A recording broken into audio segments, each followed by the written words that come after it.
Aloha, everyone. This is another Freedom to Feel conversation, and my guest today is my dear Christine Silverstein, Dr. Christine Silverstein. She is a peak performance coach, founder of the Summit Center for Ideal Performance. She is a behavioral health registered nurse and clinical hypnosis expert as well. Dr. Christine is also a researcher, published historian, and bestseller author of the book Wrestling Through Adversity, empowering children, teens, and young adults to win in life. So this is always the introduction that I give about you when we begin our conversations. This is a continuation of a series of podcast interviews. We have done 7 before. This is the 8th. Before, I know Christine, she always reminds me of our last discussion was about fear. That was a very we went kind of deep into that. I loved how, in a way, we kind of put this idea of fear into this flow of finding ways of dancing with it, as I usually say, kind of moving through fear and kind of getting ourselves back on track. So that was the last conversation, and then today we will be discussing chapter 8 of her book, ADHD. Where did the ants in my pants go? I kind of smile when I read that. That's a kind of cute, yeah. Talk to me about that. This title, specific title. Why did you choose to phrase it that way? Well, it's commonly thought these days, not when I was experiencing challenges as a young child, that when you grow into adulthood, you carry this high energy forward into your life, Right. but not in a positive way. It's a way Yes. that you're having challenges with focus at work and driving or performing. So I say, yes, I had high energy as a child, and I learned how to transform that into achieving success. So Right. even though they were telling me as a child that that's what I had, ants in my pants, Yeah. because there was no gym at my school, and the play yard at lunchtime was a parking lot, and we couldn't run, and there was an imaginary line, the boys on one side, the girls on the other, and so I would have to train myself. I would go home for lunch. I asked my mother's permission to go home for lunch, and I used to run home and time myself with my stopwatch, and then Yeah. eat my lunch really fast to get back to school on time before the bell rang, and then time myself to go faster on the way back. So I became the fastest runner on my block that way. And I Yeah. also used my energy wisely to do many things. So that's what I'm saying. I had them then. They didn't go away. Matter of fact, I've used this energy my whole life to accomplish many things, even today, talking about my book and talking about my experiences. I still work with that high energy, and I've learned to pace myself and to use it wisely, from the inception of a new project to finish it out and to plan it out, map it out, so I can get the things done with my own natural energy. So the ants didn't go anyplace. They're still there. And I use them just like ants at a picnic who can lift many times their weight, right? Yeah. That's how I see it. Hmm. That is so sweet. Yeah, I love the metaphor, and it's almost like there's in spirituality we say transmutation of energy. We speak of alchemy, kind of Hmm. always Hmm. transforming something into another. But I one of the things that one of the concepts that I think I love asking people. I'm very curious about it, and I'll ask you again. I'm sure I asked you before, but as of this moment, how do you define success? What is to be successful? Well, success to me is, as a peak performance coach, and I've always been goal oriented, even as a child, is achieving your goals and setting the plan of action up. Of what can I do from point A to point B, and then when you achieve it on your own terms, and it Yeah. doesn't mean that you have to always win the race or always win the competition or get 100% on every exam that you take, but Yeah. it's your level of success, what you set for yourself.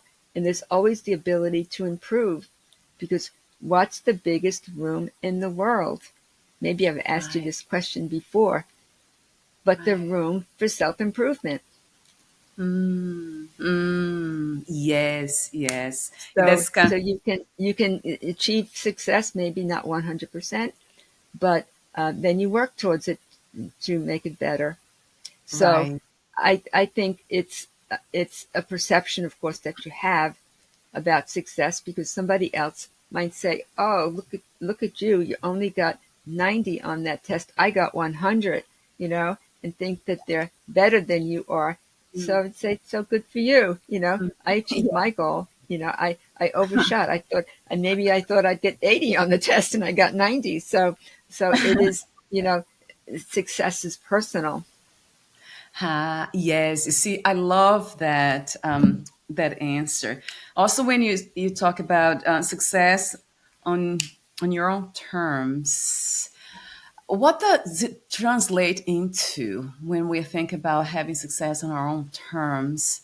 How would you describe that? What does it feel like to know that I have that success on my own terms? Well, I think in in this society, from a very early age, and I work with young clients, so I know this happens. So you come home one day and you have 100% on your spelling test, right? Yeah. And your Yeah. mom might put it up on the refrigerator or something. At least my Yes. mom did that when I was a child. And so Kids. now you're so proud, and you might have a gold star that the teacher put on it, Yeah. in the classroom. And then maybe 2 weeks later, you didn't know there was an exam, or you were out sick and you didn't realize you had to study for another spelling test. And Right. you come home and you got 70, Yeah. and if that happens too often, then you're not feeling good about yourself. That happens very often with young athletes when they're successful early on. I'm Yes. working with one right now where he won a lot of matches, and then you kind of give up on yourself, because you can't be perfect and you can't win every time, but you can learn from your mistakes as Right. opportunities. And that is true even with accomplished athletes, like one I'm working with who was a champion martial artist as a young child and won all his competition, and also was not just winning, but became a very good champion. And then he switched to wrestling later on, and he's having a challenging time. But Right. he forgot that he was this champion, and Mm. then we talked about it, and he was just glowing. So that's a technique you can use. It's called mental recall. You go Mm. back in time to remember what happened, what were you doing, what were you thinking, Right. and how did you experience it. And Right. then the way I work with it is with a power word. So you connect Yeah. a power word with that experience as you remember it. And then and Yeah. then when you're in a situation, maybe now you're on the wrestling mat or you're in the classroom taking an exam, you can just say that power word and you're right back there in that space as the champion, just automatically. And it works really well. I've Right. used that for many years. One time, a wrestler was had this habit of towards the end of a match of getting pinned. Of course, when you get pinned, you lose.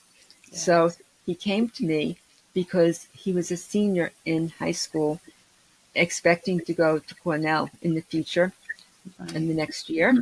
And he had a knee injury. And also, he had a younger brother who was very successful on the mat. And he wanted to go to the state championship. So he came to me. His mom was a psychiatric nurse, so she was aligned with psychological aspects, right? So he's telling me, "Oh, but look at me, Dr. Silverstein. I have this injury. Knee injuries are very common on the mat." And he's telling me, "Oh, I've never been to the state championship. I really want to go before I go to college. Oh, Right. poor me. So anyway, we worked with this, for that semester, and I taught him all the skills. But the Yeah. one that was most powerful was this mental recall. When he won a match in the past, and he was so excited about it, and he had his power word. So the Right. next week, he goes out to this championship. He had to win it to qualify, and his mom knew about this power word and the exercise. I explained it to her. So I got this visual from another wrestler's mom who called me up, and she said she wanted her son to learn this technique. So from her perspective, she saw the mom screaming out to her son because he was now in a position on his back, almost pinned again. And all of a sudden, the mother's screaming, "Say your power word! Say your power word!" And automatically, he Yeah. reversed his opponent and he pinned him. And how do I know this? Because it was in the newspaper. The Right. reporter said, "I don't know what happened. He wasn't supposed to win. He's always getting pinned, but he won at 4 minutes and 22 seconds. But I know why, because I taught him this mental recall. And it's so Right. powerful that you Right. better watch out once you learn it, because otherwise you wouldn't believe it if you didn't use it. So at any rate, he did win that championship. And of course, he went to the state championship and he placed there. And he was so happy. Even though he had a knee injury, I helped him with that as well in his mind, to say that knee was as strong as the other knee. Matter of fact, it was even stronger, right? Because the doctor, of course, gave him permission to wrestle with the knee injury. Right. Oh my God, that's a beautiful story. So it shows to me also the power of remembering, isn't it? Most Yes. times we just forget what we have been, what we have done, because I use that a lot as a reference, Christine. Yeah, that's interesting that you said that.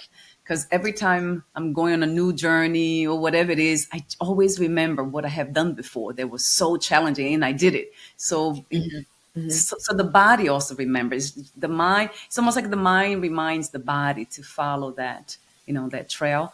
It's just so interesting how we even talked off record for a moment, how we forget these things and how a lot of times for some of us, we don't know the options we have, right? When it comes to ADHD, Yes. another thing. So perhaps to get started with that is, talk to me about your own personal experience with ADHD. I know I have the Well, chronological order here. when I was a child, as I said, I had very high energy. Like at 3 years old, I actually climbed a telephone pole with my Yes. sister's direction, way up to the Yeah. top. The only thing is she didn't tell me how to come down. So I was stuck up That's there, and a helpful. neighbor had to get me down with the ladder. But she Yeah. also, one day when there was this skating race that we had decided we would have in our block in Queens where I live, Yeah. and everybody was going to be skating, but I was considered too young, so they left me out. Mm. But we had this skate box in our basement, hand-me-down skates, because there were 5 children in my family, and I was number 4. So there Right. was always this skate box. So we went to the skate box, and my sister took them out, and she fit them to my shoes, Yeah. and they were strapped on. And so we went outside where the starting line was. I remember standing there, and all these older children, like twice my size, they were waiting at the starting line. So I said to my sister, "So tell me, how do I skate?" Because I didn't know. I had never experienced it. So my sister showed me, well, you move your feet like this, and you move your arms, and you go forward. So I Right. said, "Okay." And then somebody blew the whistle, and we took off. And I bypassed some of the older children on the street.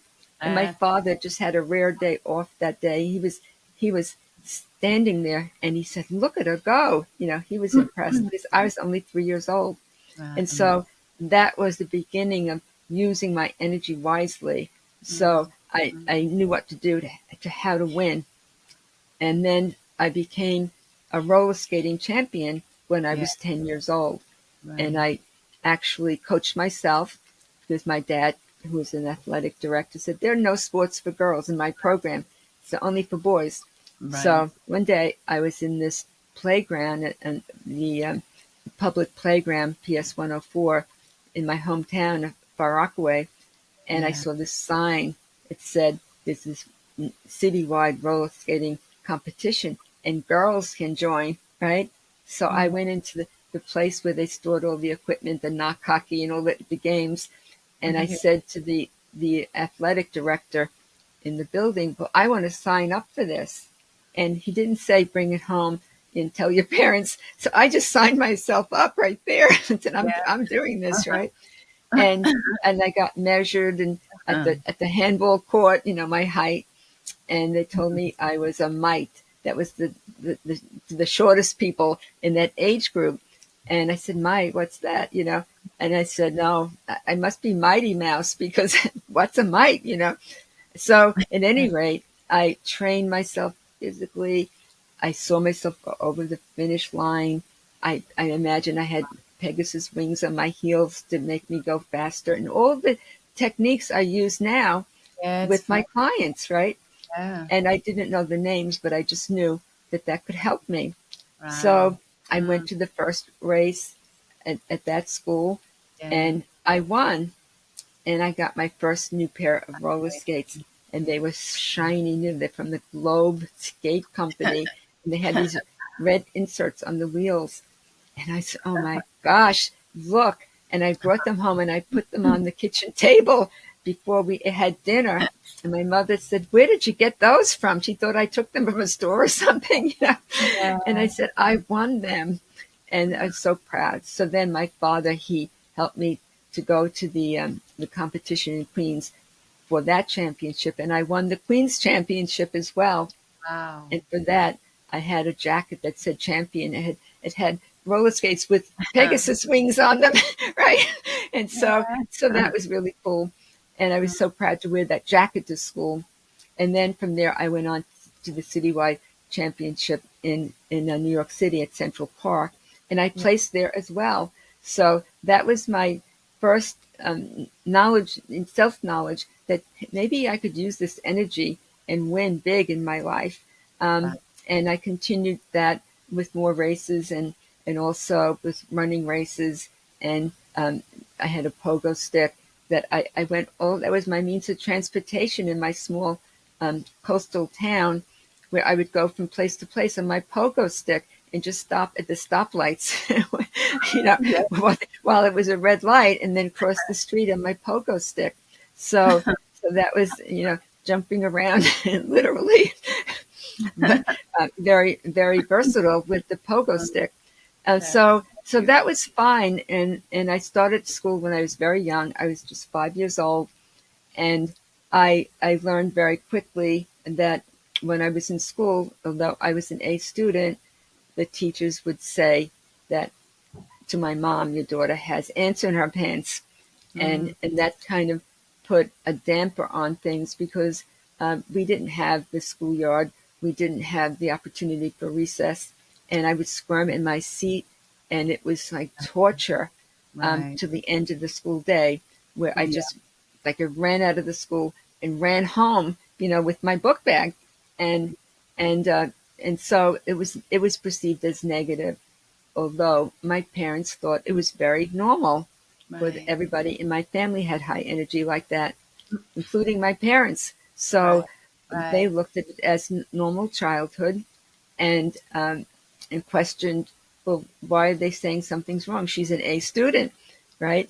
So Yeah. so Yeah. it turned into, as I got older, into more judgment by teachers who Yeah. weren't knowledgeable to diagnose. They weren't psychologists, and perhaps this was a Catholic school, and maybe they didn't have the best instruction, in education, or even to know back then that children learn in different ways. I'm Right. a visual and kinesthetic learner primarily, and so trying to sit still and listen, although I did listen, I would squirm, and then I'd get in trouble for it. Like one Mm, time, mm, I got thrown down 2 flights of cement steps on the way to right. assembly, because we had Wow. my teacher that day was ill, and she was a nun, and she was in the convent.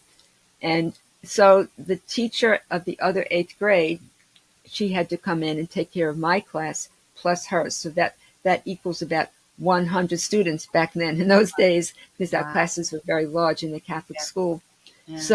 So she came into the classroom to announce this one day that our teacher was ill, and that she had to take us down to the assembly. Yeah. And while she was talking, she's standing there in her black habit with the big white bib, that the nuns wore in those days.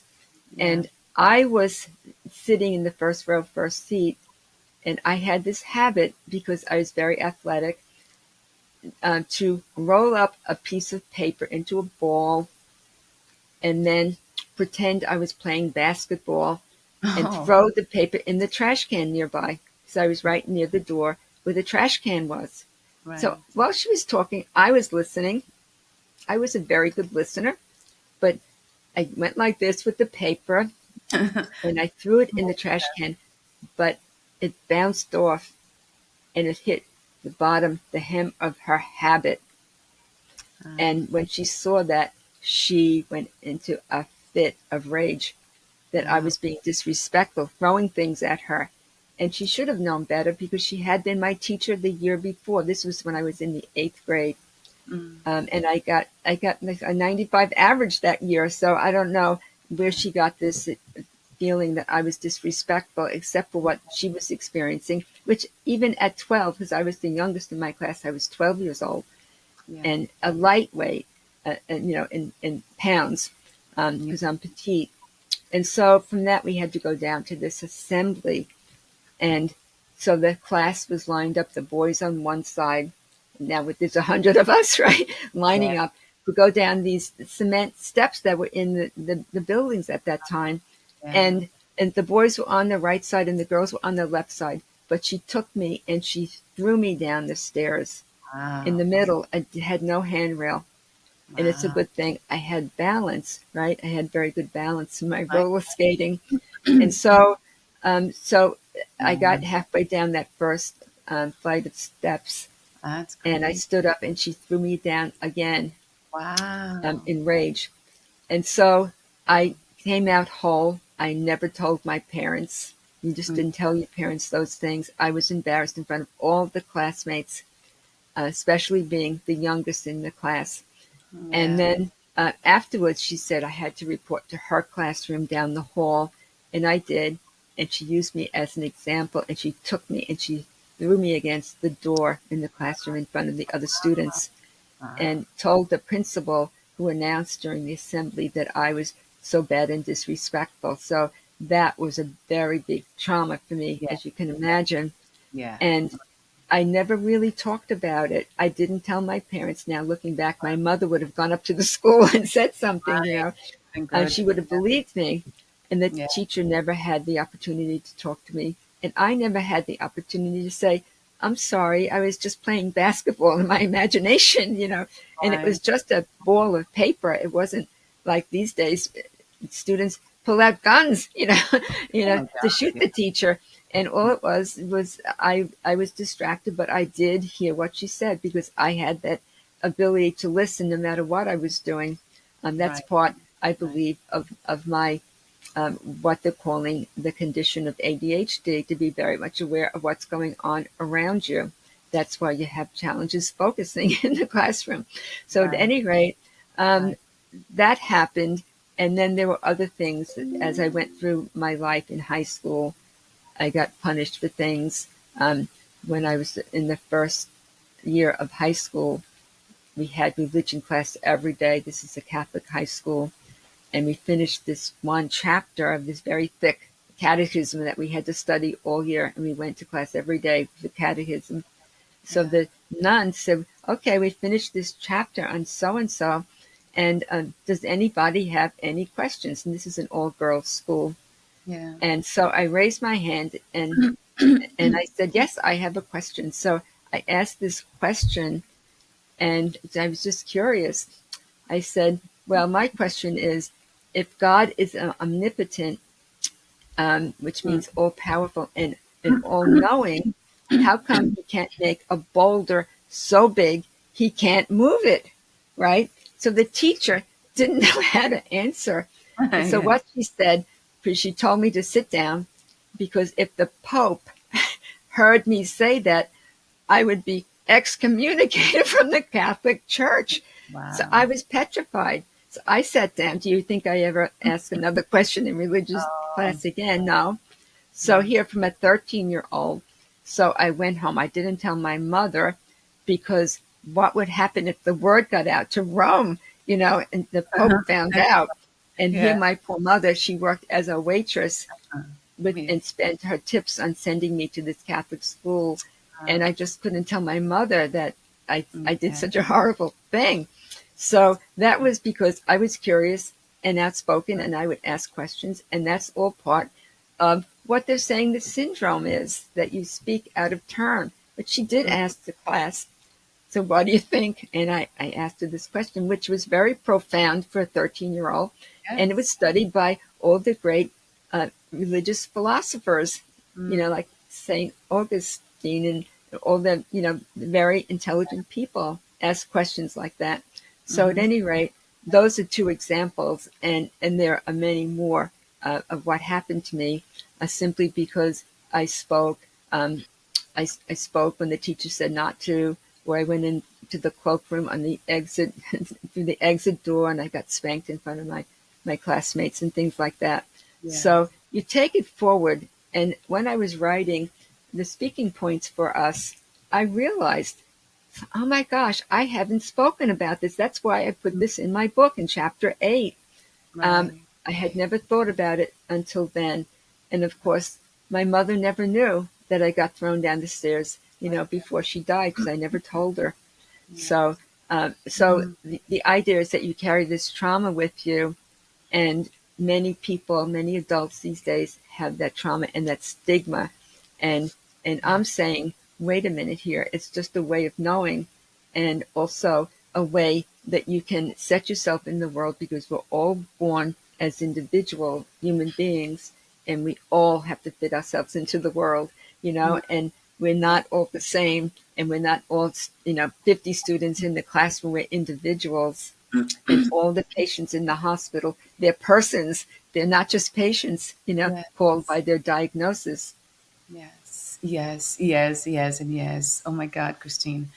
Yeah, that's something when I read the speaking points at that specific part, I highlighted exactly that. It kind of touched me profoundly too. And I think it has something to do with safety. Like I was Mhm. wondering, why did she tell her mother, tell somebody about this thing? So you didn't feel safe in a way, wasn't it? Because that's what happens Yes. to a lot of Mhm. children. We don't, and all humans in general, we don't feel safe to speak the We truth. don't feel safe because in those days, especially when you're in the Catholic school and there's such a thing as sin and you have to obey your parents, you learn that from an early age. I mean, I knew the word omnipotent when I was in the first grade. That's a pretty advanced word. Yeah. In the Holy Spirit and things we used to call the Holy Ghost, back then.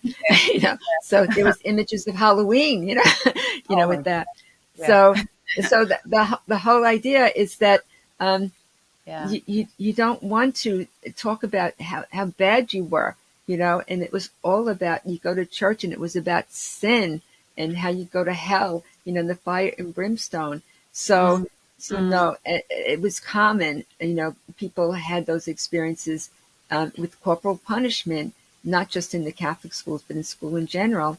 And people never talked about it because you feel bad. You feel like something's wrong.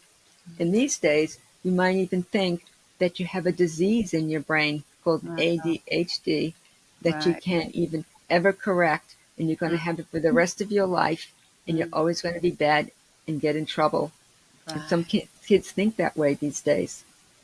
How sad. So the foundation for that, it's a belief system, isn't it? Like a limiting belief system. Actually, illusory belief. Hmm. I noticed that we have a lot of those. And is that something that I know with your work, you tap a lot into the mind's power. Is that something that you also speak about a lot with your clients too, Christine? I'm just wondering about what to believe in and how to always question our own minds too, not just use the power of the Mm-hmm. mind to achieve and all that, which is wonderful, Mm-hmm. but also question our own minds. That's right. To use it wisely, because it's so powerful, especially when you're talking about teenagers who Yeah, have amazing brains and a resource that we are not using, nor yeah, are we using these people who have high energy. Imagine if they were able to transform the energy and do great things in their lives and right, believe it when they're children and also when they're adults, right, rather than feeling terrible about themselves because they think in a different way. So right. they call it a nicer name these days, neurodiversity, right? Yeah, So you can accept that better, but it still relates to the fact that you're different and it's just a different way of knowing, and that's natural to you. Why would you think as a child that there's yeah, anything wrong with that and right, attach a disease to it? Because right. children don't know except through their own perception. It's like um, my sister, one time when we were young children, we had testing in the Catholic school for our eyesight, and the nurse in the school would bring the eye chart into the classroom, and so you'd sit in the seat waiting, and then you get online to read the chart, Yeah, the cell chart. And so my oldest sister, would memorize the chart while she wow, was waiting. And then she'd get online, and she always had perfect vision because she had a good memory. But yeah, one time they decided, and I remember this, they decided to test them in the nurse's office, and you had to wait outside before you went in to take the test. And there was right. the distance away from the chart. And my mother got a note home. It said that my sister was like legally blind. She had amblyopia, but my mother never knew it. And so my mother was so surprised because she always got good reports. And she said to my sister, Joan, why didn't you tell me you couldn't see? So what Yeah. do you think my sister said? She was probably like 10 years old. What do you think she said? She said, well, how am I supposed to know that other people don't see like me? Right? She thought Mm, it was normal. yeah, And because yeah, how would you know? yeah, yeah, Because our eyesight is something you have to learn. It's one of the senses that you have to learn. right. And we all learn it in different ways. So even today, years later, she still has challenges with amblyopia and other challenges with her eyes. But I have to look back and use that as an example, because how many times did we think, like when I was 13 and asked that question, that other people were asking the question, but I didn't know they were philosophers. They weren't 13-year-olds, and that they didn't get in trouble for it. Or maybe they did. Maybe they got their heads cut off for saying what they thought. Who Some of knows, right? yeah, some of them did. And maybe that's wow, maybe that's why the fear comes from too. This Hmm.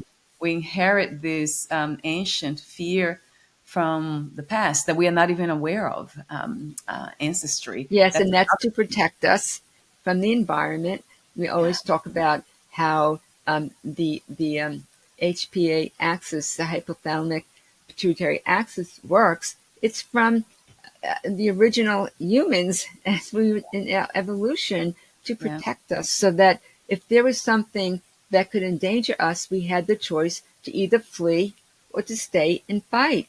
right. But that was maybe in a cave, right? Way back during our evolution, not when you're at school or in a wrestling match or Uh, you're at work and you're all tense and you don't know what to do. So we still have that evolutionary brain that mm, responds that way for protection. But now we should know what to do to help ourselves and not fear and feel safe, especially with the mm, teacher you trust, or especially with yes, a parent or a guardian or a coach that if you can't say how you feel, then right. it could be a trauma to you, and you don't even know that what you're saying or Mm, doing is affecting this child, and maybe forever, mm, because you never worked through the trauma of it.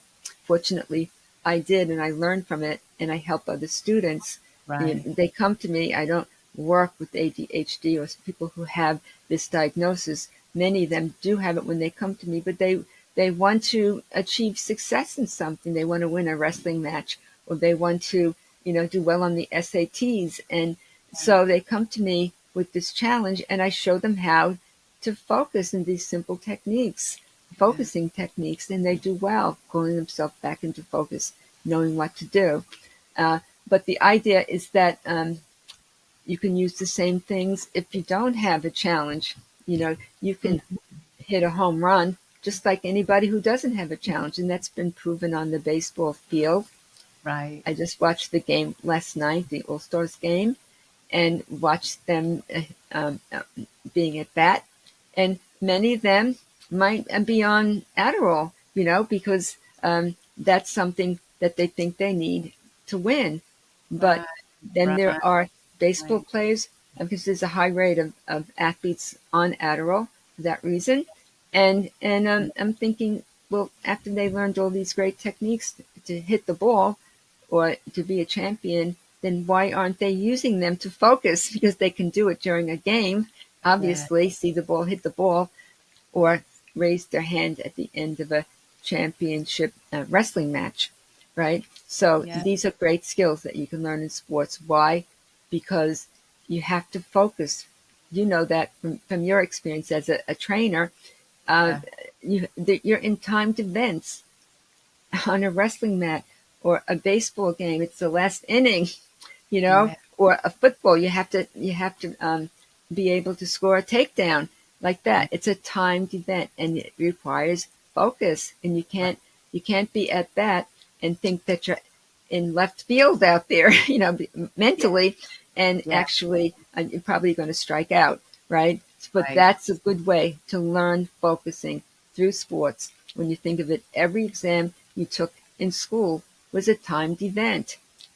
Children, you have 15 minutes to complete this spelling test, or the SAT has a time frame, and you have to complete it within that time. You can't say, "Can I have extra time, teacher?"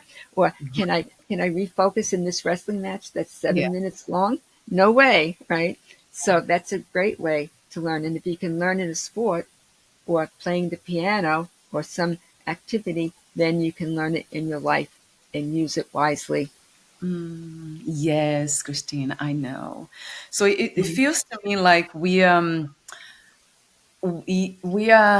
almost like, I don't know if I can use that word, lazy, in order to use our own natural resources, and we are kind of running towards something that's easy, that's available, that can give us what we. Well, I think that's a cop out.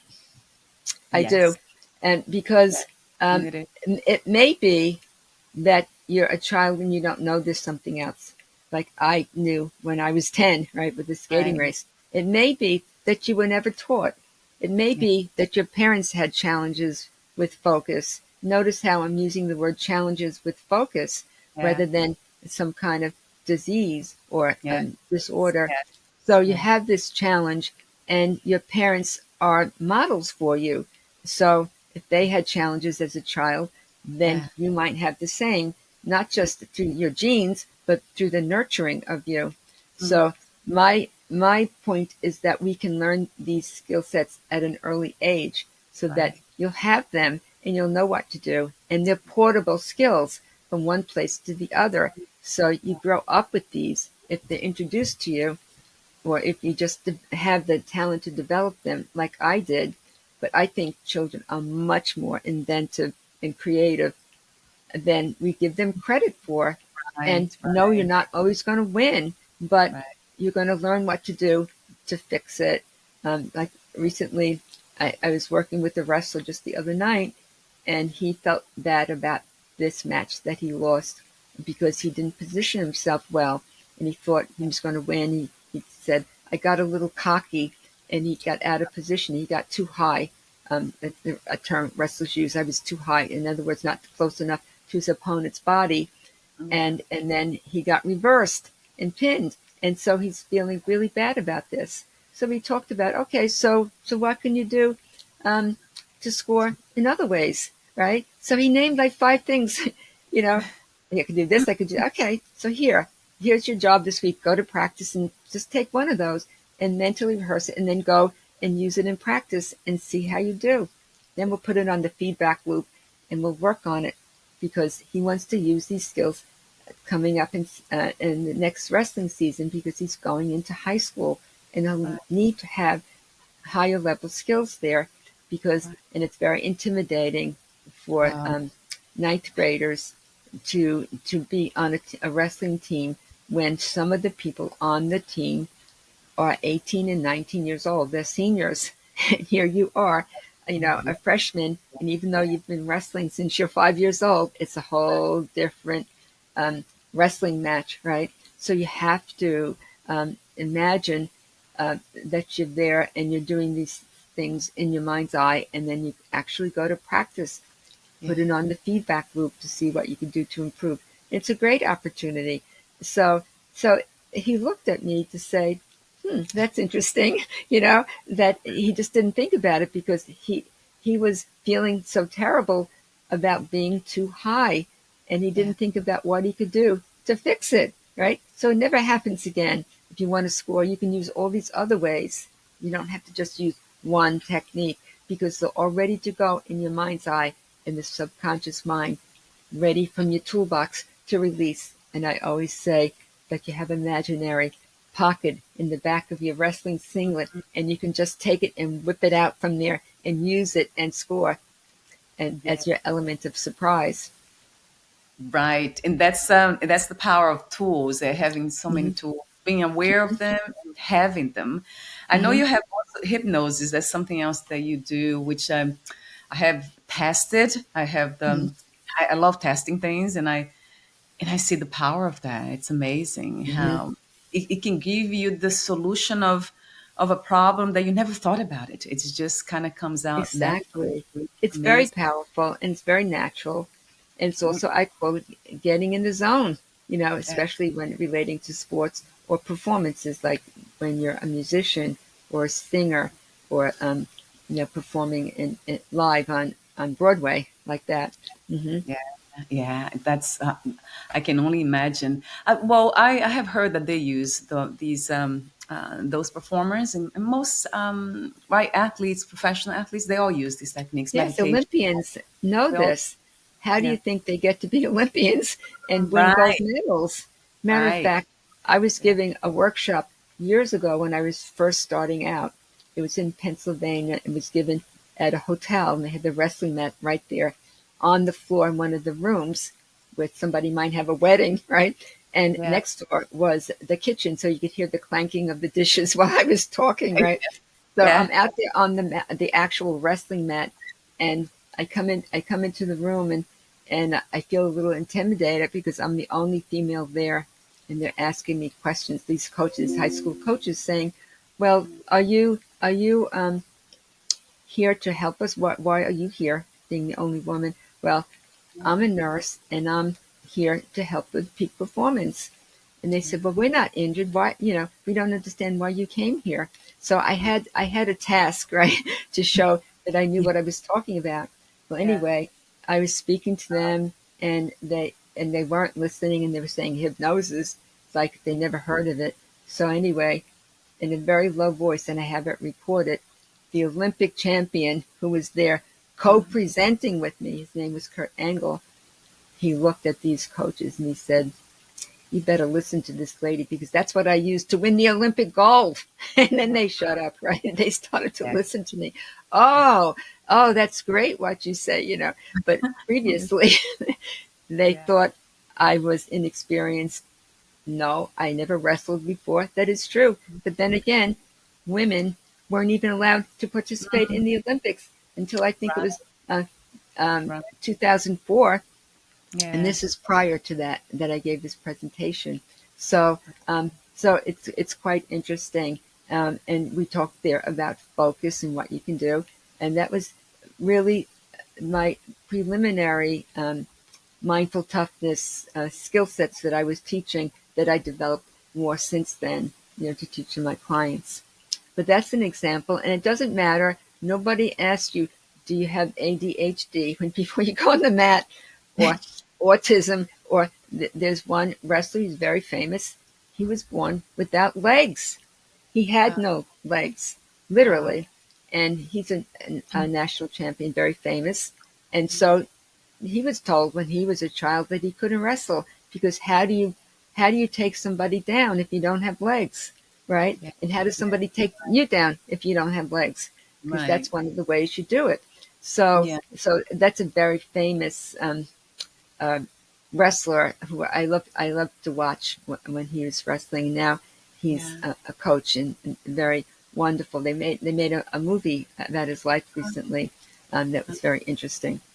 So, Okay. but at any rate, who's to say that you can't, and unless you say you can't, unless I Mm, couldn't, how could I wrestle because I don't have legs.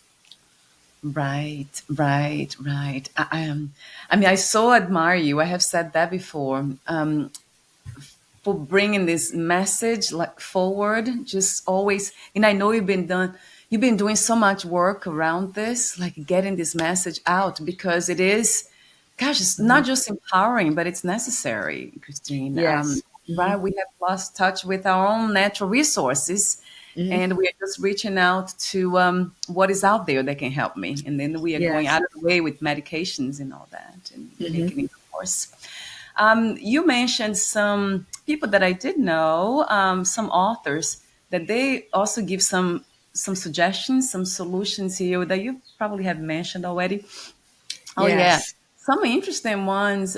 Find Your Calm. I think it was Tom Hartman's the book Yes. Tom ADHD. Hartman. Yes. Hmm. Hmm. So it says, Finding Your Calm, Power Center, Yes. heal your wounds, Hmm. reconstruct the past, Hmm. shed fears and phobias, reorganize timelines, and turn the strength of ADHD hunters into assets. Was him Yes. that talked about the hunters that the Yes. Well, he is the one, and it's very fascinating. He wrote a number of books, but he focused on evolution as the mm, basis for having the condition I'm right, calling ADHD. Notice right, I'm not calling it a diagnosis yeah, because we have challenges with diagnoses from the diagnostic and statistical manual. It's not just for this health condition, but for people with schizophrenia, etc. We spoke about that before.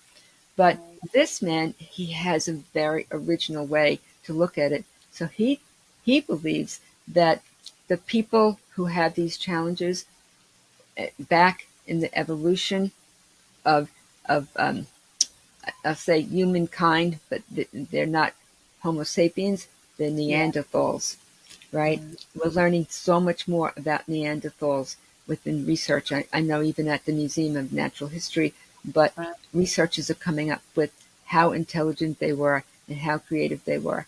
So he says that where we evolved from being Neanderthals, and some people have the genes. Now, I got my yeah, DNA testing done with 23andMe, and I found out that I have um, a high percentage of mm, Neanderthal DNA. And so he's right, saying that you had lots of energy, you lived in this world, and you were hunters, and everything was geared towards that, going out to hunt, to get food and to survive. But mm, then there were the other people as we developed, and they agrarian society where we started to have farming, and those yeah, are the gatherers that they had the patience to sit there and to watch their crops grow, right? And yes, he says we're all like hunters and gatherers. The hunters may be the police officer who doesn't like to have a desk job, right? mhm, And or somebody who decides that they want to change their job because they're not happy being in a place where they're confined all day long. I had challenges with that as a young nurse. I did right, work in hospitals at first. I was the mm, manager of a 38 bed medical surgical unit when I was 22, and I used to come out of work in these long hours and and think, I got to get out of this place, because I couldn't stand being confined. And so Right. many of us feel that way. A lot Yeah. of us during COVID, right? Oh, So, yeah. so Yeah. I decided that wasn't the best job for me.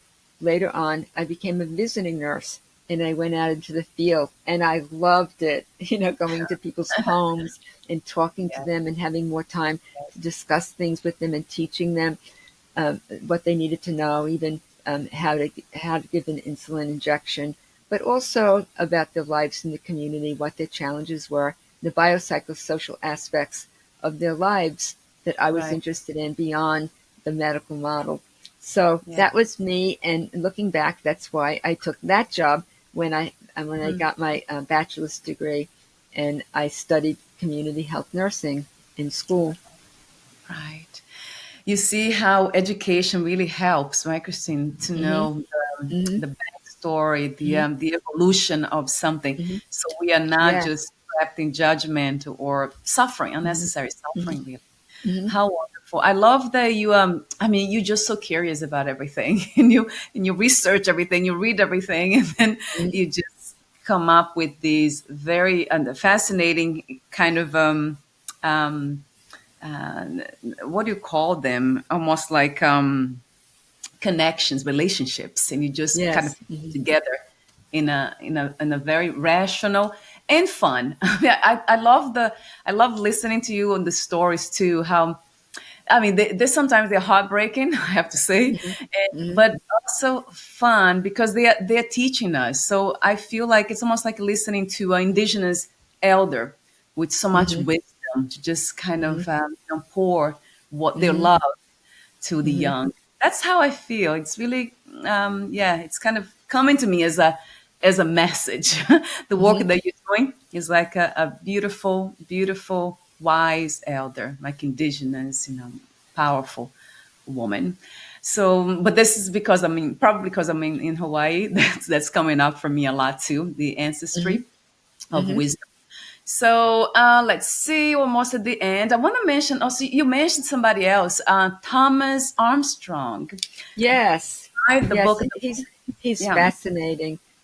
He was a psychologist, and he wrote a book, 100, and gave us 101 ways that you could use right. ADHD, to be positive. And Yes, he spoke about the stigma of that, and how we set up kids with this diagnosis. And I know sometimes they're in special classes and they don't get the same attention that other students get, and right, they may be um, really not learning positive things about themselves because of right, society. and right. and so he encourages children and parents to teach them how to think, having these qualities. As I said, I had Yeah, the qualities of high energy, but how we waste it, and not just for those who have focusing challenges, but for teenagers.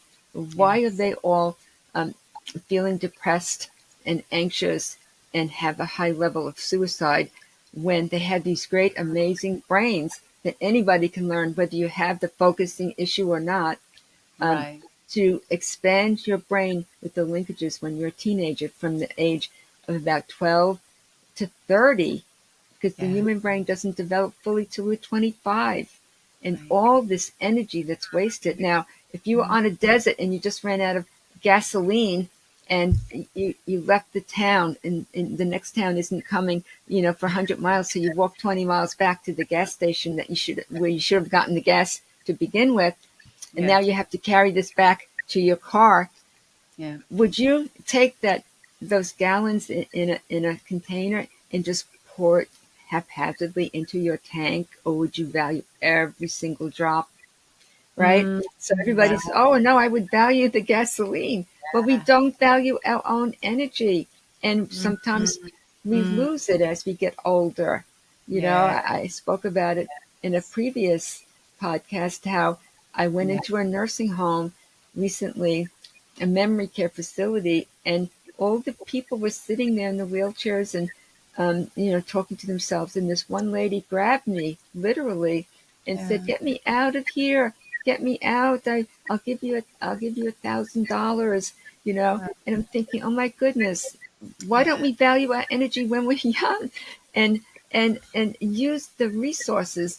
So I say that we should learn what to do and not put a stigma on this for those who think differently, and show them as Tom Hartman and also this man Thomas Armstrong says, we should teach them how to think and how to relate, because they're teenagers in and of themselves, regardless of their status and focusing, they have the development of the right side of the brain and the amygdala and the emotion, but then they'll have the executive functioning developing until many years later, sometimes a 10 to 15-year lag between the right brain and the left brain.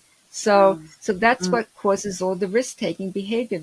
And that's true of people who had this condition where they might not have the executive functioning for different reasons. But whatever the reason, it still ends up in the same place, that you're right. having challenges at your job, at school, or something else. But put you on the baseball field, you might hit a grand slam, you know, because you can focus for that, see the ball, hit the ball. Right, right, right. He said, I just highlighted something about this. So Thomas Armstrong, he's a psychologist. He wrote the book, The Myth of the ADHD Child. Hmm. So the solutions, he said, I mean, I have here, emphasis on diversity, one, holding a positive image of children, two, celebrating successes, of course, building resilience, sharing Hmm. stress management techniques, and then enhancing children's self-esteem, another one. But he wrote a book with 101 ways. That's wonderful. Never heard about Yes. the book. That's Hmm. so amazing. And let me see. There, and I have my notes here. Are there any other? Oh yeah, you talked about. There was an example that you gave about the how you assisted the 17-year-old wrestler to win. Did you talk about that already, Lawrence? I think you didn't mention him, did you, Christine? We were talking about it previously. Earlier? Yes. Oh, his name is So Lawrence. Okay, yeah. yes. So he was 17 years old, and he had the diagnosis of ADHD for many years, and he was on medication. I think it was Ritalin. And he Yeah. decided when he got into his when he became 17, he didn't want to take the medication anymore. He didn't like the way it made him feel. Right. So he was in a new school, and he had a coach um, who didn't particularly understand him, because Right. he would jump around the wrestling mat, not listen to any direction. And the coach called me and said, "Can you help him? He's like a basket case," he called him. And he Oh, also said that it would be a miracle if I could help him. So, at any rate, he was willing to work with me. I worked with him just for 3 hours. And I taught him the mindful toughness techniques and how to focus, what to do, to touch your headgear, soak the fingers, the things I teach everybody. But the yeah. one thing that was different is that I developed this system. It was really a white paper plate that I got at the supermarket, and Yeah. I put numbers on it from 1 to 10. And we decided that the focus, where the focus should be for a match, was at 5. And he could give me a high five if he got in that zone. And Mm, so in his mind's eye, he could change the dial. Sometimes he'll need more energy, sometimes less, but he yeah. could focus. So I showed him these things, breathing easy, mental rehearsal to improve his skills. And he had never won a tournament except for a district tournament, which is a lower level than a national tournament. So at any rate, we practiced, and as it turns out, he won the national championship, which is huge, Wow. the national prep championship. And his Yeah. parents were so excited because they didn't know what to do, and the coach was happy as well Yeah. because he had another person who won the championship that year. But if you can focus during a wrestling match and win, and this very intense competition, as you can imagine, Mm, if you can focus as long as you want on anything you want in mm, that situation with all the pressure, then you can focus at other times, because these are portable skills. Now take right. them and try them in the classroom, right? Take Yes. them and try them to get a date to the prom, right? I've done Mm, that too with teenagers who want to desperately go to the prom, but they're afraid to ask the girl for the date, right? So I help them. Oh, you could do that and win wrestling championships, So it's quite amazing, and they're Yeah. so happy. Or to pass their driver's test the first time around with the same techniques, things that are Right. important to teenagers. Right. I'm so glad, for lack of a better word. Actually, this is something that it resonates with my heart because you're helping young people. That's the future of humanity, isn't it? They are the Yes. seeds. We need them to be Hmm. wise. We need them to tap into their natural resources again Hmm. and stop relying on the outside to Yes, and nobody tells them what to do. Nobody teaches them. They're so happy to learn them. right. They say, why didn't anybody teach me about mind power before? Yeah. It makes Yeah. life much easier, to Yes. know how to win. Or if you don't win, well, what can you do the next time around to make it better? Right. And it just gives them tools to use at the same time, especially with teenagers when their brain is developing. And this goes for young adults as well, and Yeah. Gen Zs, because you're in college and you need to use the power of your mind and to start off your work after you graduate and have your brain fully developed. Because we know that some people could be 80 and they still don't have developed brains as far Mhm. as using the power of the mind. Yes.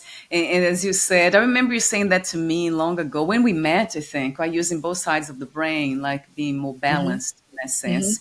And I remember like kind of almost like rejecting the idea initially because I wanted to use more of the right brain and be Hmm. more Hmm. yeah, that's something that I learned from you. So I started practicing that myself. Good. So we're almost at the end, Christine. What final thoughts do you have on ADHD? What is your final message per se?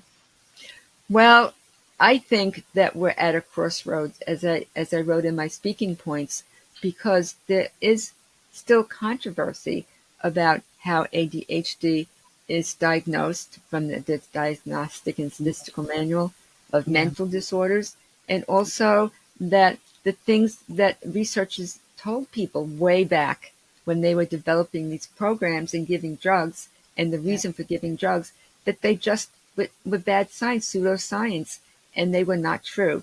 Like here, you take this drug that is, it could be addictive, like Adderall, right, and right, and right. you um, and you don't have any behavioral conditioning, and that's been proven to be wrong because they're going back to the idea, like Marilyn Wedge that you mentioned, and Dr. Lawrence Diller, who says that it's a natural condition, it's Right, childhood, and right. and also they say that we should have the environment. There was a big study and a big article recently written by Paul Tough, who's a journalist, and Yeah, he was yeah, talking about this, that taking taking Adderall isn't the same thing as giving your child aspirin.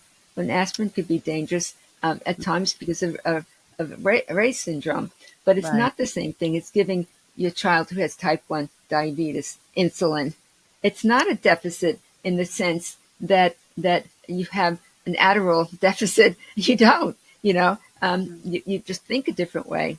And Mm, it's been yeah, proven that you don't, it may affect you positively in one way, but it doesn't help you to learn.